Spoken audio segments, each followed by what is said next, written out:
In this video, I'm going to show you the most underrated key levels for trading the US 30.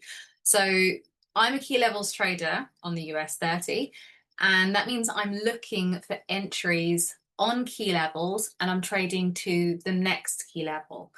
So key levels are so important for looking for trade setups because obviously that's where I'm looking for price rejection to happen from. That's where my trade is going to start from, and getting as close to that key level as possible when I'm entering also means that I can take on as little risk as possible. Key levels are kind of like a roadmap for trading activity. So if you know the price points where you want to look for a possible trade from, everything just kind of comes together a lot more simple. Before I understood key levels, I didn't really know where I was looking for things to happen at. Whereas now I know exactly what candle I'm looking for at exactly what point. And if I get it, that's a trade for me. If I don't get that, then I look for the next key level. So when I started to use key levels and when I started to understand them, that's when things really started transforming in my trading. And there are some key levels which I just don't hear any other traders talking about.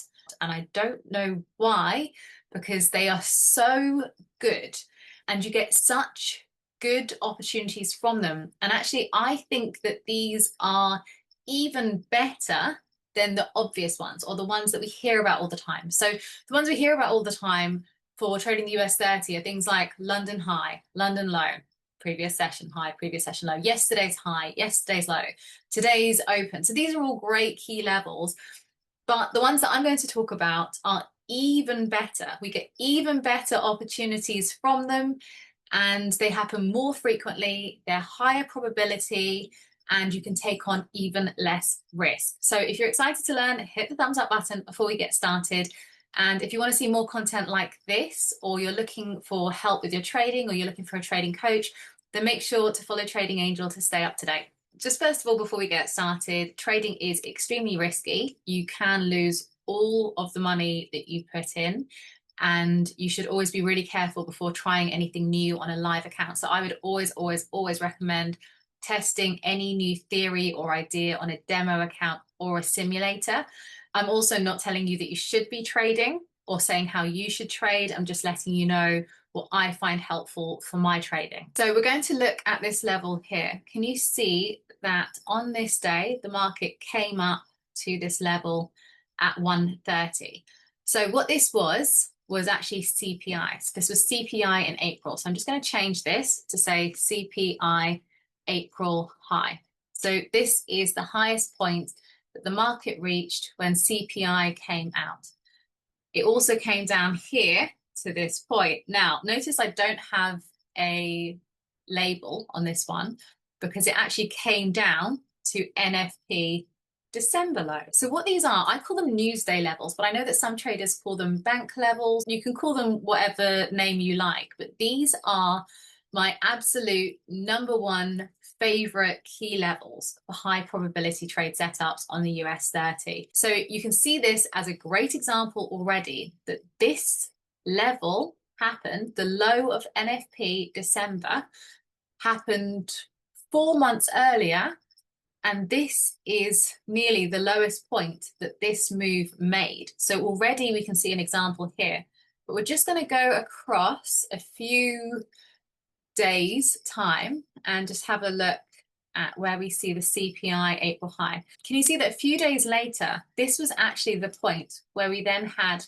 another reversal. So we had a huge move which happened here, a spike up, a move down, and then we got some price rejection at this level, and then we had another move up.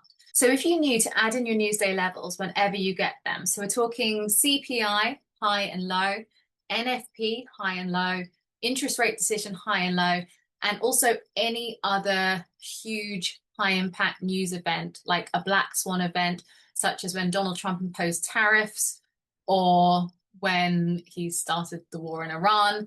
any of those black swan events also count as newsday levels. And it's so simple to do. You literally just draw up the highest point. I'm going to go back to it now. The highest point that the market reached. So the highest point, the wick of the top point that the market reached when CPI came out. That's your CPI April high. And we also have this one down here. It's already marked up as NFP December low, but we can also add in thus CPI April low.